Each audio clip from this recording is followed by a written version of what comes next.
Hello everybody, we are going through and answering the questions that you guys ask most, and today's question is, why do I pee when I do certain exercises?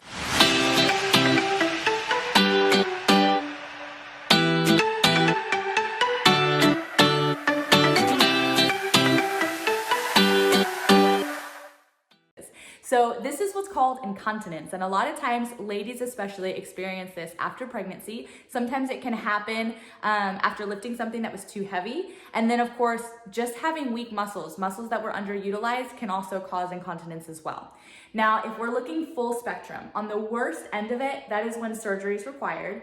Then below that is going to be when you need a specialty physical therapist. There are physical therapists that specialize just on pelvic floor.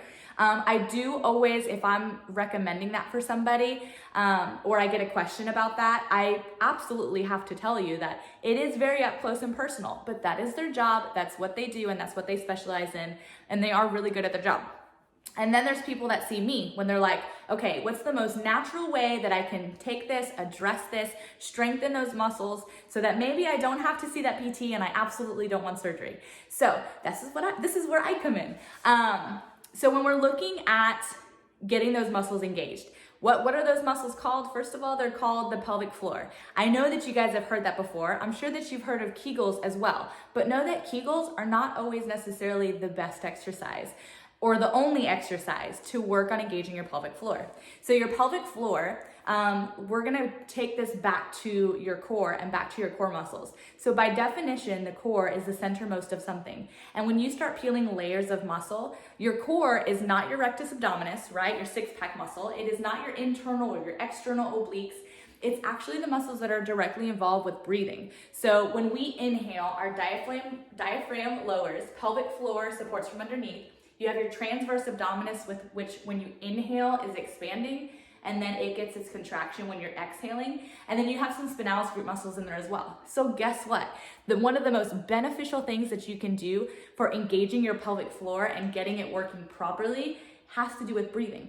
Ladies especially, we get into this habit as we get older that we feel like we have to suck it in, right? And then we learn how to breathe through the shoulders, especially when you're stressed out. And you breathe through the shoulders instead of breathing through here. So bringing it back to pregnancy, if you ever, I know every mom, you guys have always watched your baby sleep because it's beautiful and it's peaceful. But when you watch a newborn baby sleep, their little tummies rise and fall. And so we have to get back to where we're breathing properly, just like our little infants are. So breathing is going to be one of the most important things that you can do with engaging your pelvic floor and repairing those areas and strengthening those areas. The next one is going to be doing core exercises. Again, core exercises is not crunches or planks or all those things. Can it be? Yes, but it's making sure that those breathing muscles are engaging at the right points and that you're feeling them engaged throughout all the exercises. And then of course, one of my most favorite is the fact that you can engage the core with any and every exercise that you do. Every step you take, you can go walking, running and have your core engaged. You can be doing squats and have your core engaged. You can be doing leg press or chest press, any one of those things, and you can properly have your core engaged to where you are benefiting your pelvic floor. This is what I do. I do also have tests that I have clients do whenever we're trying to figure out where their pelvic floor is at and how they are getting it engaged. And then we build from there and just seeing where they're at. I hope that you guys find that helpful on building that pelvic floor and getting them engaged. I love you guys. Mwah. Bye.